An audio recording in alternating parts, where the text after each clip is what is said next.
Good evening and welcome to Left, Right and Centre. The winter session of Parliament begins tomorrow with a two-day special debate on the Constitution and its chief architect, Dr. B.R. Ambedkar. In an attempt to ensure it doesn't go the way of the previous monsoon session, the Prime Minister reached out to opposition parties today, dropping in at an all-party meeting called by Venkaiah Naidu and saying there are great expectations from Parliament, so let's all make it function. The question, though, is how. Before the session even begins, the opposition Congress has turned the heat on the government on the GST or Goods and Services Tax bill. The government is hoping to push it through. The support will come possibly, but at a price. Opposition parties are now pushing for debates in both houses on the national conversation around rising incidents of intolerance. Will this debate take place? Will more open communication help our parliament serve the people it has been elected by to do the work it's supposed to do this time around? A day of meetings did not end the government-opposition divide, but at least they are talking about talking. But will this help the big tax reform, GST, in Parliament? Prime Minister Modi told the opposition that the Finance Minister will meet their top leaders for a consensus on the GST bill. In Bangalore, the Congress Vice President responded. Are we ready to compromise on a GST? Are we ready to talk on a GST? Absolutely. Are we going to accept just being thrown aside? No. Simply put, the goods and services tax will establish just one rate for all of India, thereby unifying it as a market. The Congress demands are a limit to the GST level around 18%, scrapping of 1% additional tax on manufacturing states, and an arbitration system in place. The Finance Minister is trying to accommodate at least the first two demands. The government also seems eager to talk to the Congress. If the opposition insists, we should not hesitate to have a discussion on that issue also. And then we are also keen to get this GST and also negotiable instrument and also the other important bills to be passed in this session. The good news for the government is that smaller opposition parties are supporting GST now. The Janata Dal United has come out in support. BJD wants 2 amendments. BSP and Samajwadi Party have said yes. The government is doing number crunching. It is trying to improve the support for its crucial reform measure, the GST, and 22 other legislations. But bills in Parliament can be taken up only when there is peace. Right now, the opposition seems to be generating political heat for the winter session. Sensing the belligerent mood of the opposition, government says it's ready to take up any issue the opposition wants. It has indicated that it is ready to even talk on the controversial issue of intolerance and beef and rationalist murders. The Prime Minister's reply in Lok Sabha at the end of the debate on the Constitution may just set the tone for the opposition and the winter session. In New Delhi, Rahul Srivastava for NDTV. Well, as we said, the Goods and Services Tax bill coming up in this session of the Parliament, is it going to come at a price? Are there many other issues that our parliamentarians need to address as well? Just simply in terms of communicating better with each other. As we said, tomorrow is Constitution Day. This is there's a special debate on the Constitution for 2 days. What were the lessons that the architects of our Constitution left for our parliamentarians? Hopefully some of that will come up for discussion as well. But joining me to discuss all this, we have from the BJP in studio, we have Babul Supriyo joining us. Also in studio, Gurcharan Das and M.K. Venu joining us from their locations. We have Pavan Verma of the JDU and we have Rajiv Gowda of the Congress as well with us. Rajiv Gowda, I want to actually open this with you because P. Chidambaram has basically accused Arun Jaitley, the finance minister, of being confrontational today while talking about needing the Congress support for the Goods and Services Tax bill. Fundamentally, though, a question a layperson would have is that the Congress has taken pride and ownership of this bill. Why would you oppose it when it comes to something that might be beneficial for the country as your own party sees fit? We want a good and as perfect a GST bill for the country as we can get. And we have made some proposals. Mr. Chidambaram himself has articulated them in August. and getting rid of the 1% interstate tax, things like that. And these are not preposterous suggestions. These are very valid suggestions that need to be discussed and debated with respect. So when we reach out and say, look, we've been pushing for the GST for years, and you opposed us then. Now we want to get the GST done, and we want to get it done in the manner that is appropriate for the nation. And Mr. Jaitley's response is confrontational. He throws words like preposterous at us. Is this the way to discuss and work out a solution? I'm very, very disappointed in that kind of a response, and certainly agree with Mr. Chidambaram on his reaction to this whole development. If this is the tone and arrogance that the BJP is going to show going forward, where is the dialogue? Where is the discussion? Okay. See, let me remind you about the budget session. We both houses worked more than 100%. That is the kind of situation we want. Not the kind of confrontation, not the provocation we got in the monsoon session. Okay? So the government knows it's in their hands. Okay, let's bring Babul Supriyo into this as well, because one of the points that the Congress is raising is the language that, this calling the Congress's opposition preposterous. But really, isn't it time that our parliamentarians step away from the language and the tone and the tenor and come to the substance at hand?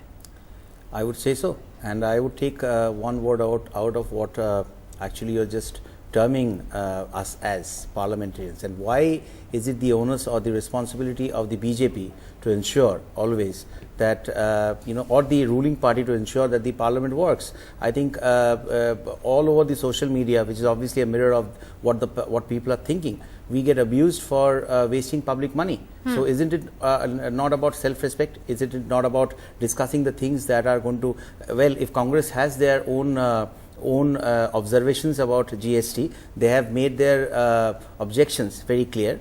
Therefore, if they have the right to their opinion, I think as the finance minister, he has a right to his opinion, and that is exactly where parliament comes in, where you get into, if you want to get into a discussion, do that. See, I am into politics for a year and a half. I am seeing this entire system for the first time. Last time I can give you an example where parliament did not work. I stepped out and I was walking outside, and I had a few young children guarding me, and one of them did make a comment that, chal to nahi raha hai to aapki chutti hai. I didn't like it. So I think it is a little bit of a self-respect for everyone. If Congress has voiced their opposition in taking the opposition word a little too seriously, that's fine. Have a debate on the floor of the parliament, and let the majority of the lawmakers decide. Let's not always put a color to the lawmakers. Let's understand our responsibility of the parliament. And I think the GST bill, Pawan Verma, if you can come in here as well, is really something which people should be looking at, lawmakers should be looking at, irrespective of political ideology and party ideologies. If fundamentally all parties believe that it's something that's workable, it's something the country needs, a common market, a single taxation policy, tax reforms, unlike anything that India has seen since independence, making the markets more competitive. The BJP today, ironically, is in the position that the Congress was in the last government. The BJP opposed the GST tooth and nail. You remember those days as well. Well, Maya, let me say this. As far as the JDU is concerned, we support the GST bill. Right. But I entirely agree with what has been said here, that in order to forge a consensus on an important bill like the GST, the government has to, the treasury benches have to reach out to the opposition. Except for perhaps an all-party meeting today, I have not seen or am not aware of any structured attempt to do backroom parleys with opposition leaders in order to find a consensus. The kind of hubris that guides this government in terms of reaching a consensus on key and critical and crucial measures that this parliament needs to adopt is unbelievable. And that is what has stymied previous sessions of parliament. The opposition has been accepting has worked to support bills on which they have had reservations. Right. The mines bill, the insurance bill, the coal bill. Now, second point I want to make is, please don't think parliament is an either or scenario. Right. That we will pass the GST bill, but we will not discuss intolerance. I'm amazed at the situation now in the country. I mean, Amir Khan There is the MP of the BJP says that he can leave the country, the population will become 1% less, that's good for the country. What kind of reactions are these? Shah Rukh Khan is being compared to Hafiz Saeed. The unbelievable hatred and condescension being shown to people of a certain community, should they have the temerity to even remotely criticize the government? Right. Anyone who is critical of the government is dubbed anti-national. India is a tolerant country, but those who are inciting intolerance are not. They need to be stopped, and these matters need to be discussed. Okay. So I am saying to you, we are supportive of the GST bill. But there are we many other expect issues the treasury to be benches discussed.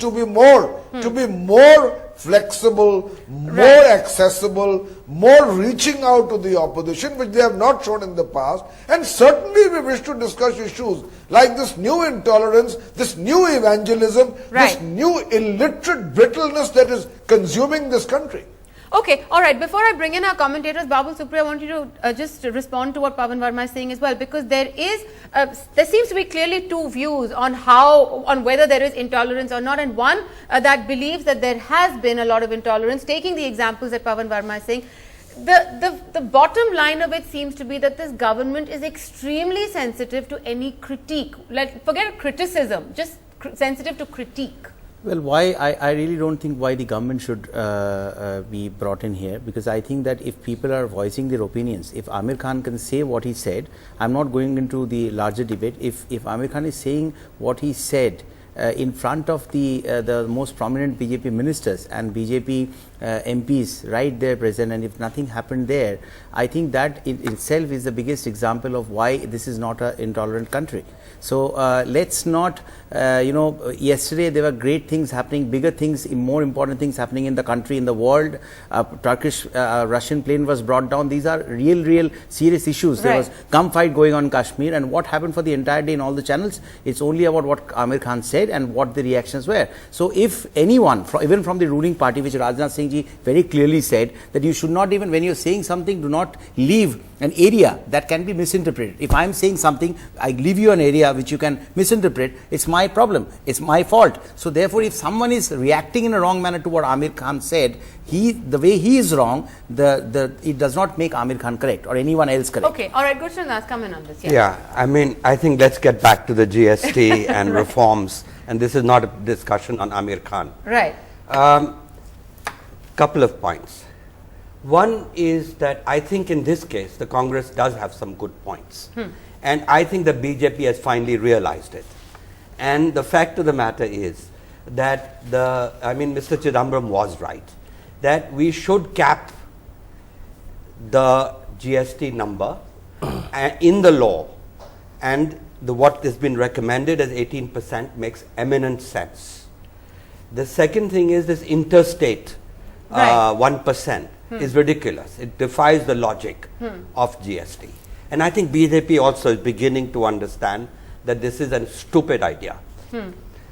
The second point I do want to make, though, is that, we are making this whole business make or break when we talk about parliament, deadlock, etc. The fact of the matter is the golden age of growth for Indian industry and for the creation of jobs was between 2003 and 2011. We had no GST then. We had no labor law reforms then. We had no ordinance for land acquisition. So the point is that if the priority of the country is jobs today, we've conquered inflation. Now the job priority is jobs. Right. And for jobs, to build infrastructure, what you really need is administrative action. And Parliament Parliament is important, but this can be done without Parliament. In fact, Yeah, go ahead. No, I was going to say, in fact, taking off from also this point that it's administrative action, this idea that a certain percentage should be enshrined in the law, so to speak, this 18% that the Congress is talking about. One of the concerns raised was that if there is ever a revision that's required of that figure, it's going to have to go through an entire process of constitutional amendments then by that logic, and going by how difficult it is to get Parliament to function, should that then not be an administrative thing? English is a beautiful language. You can word it in such a way that you leave a certain space to move the rate, in a range.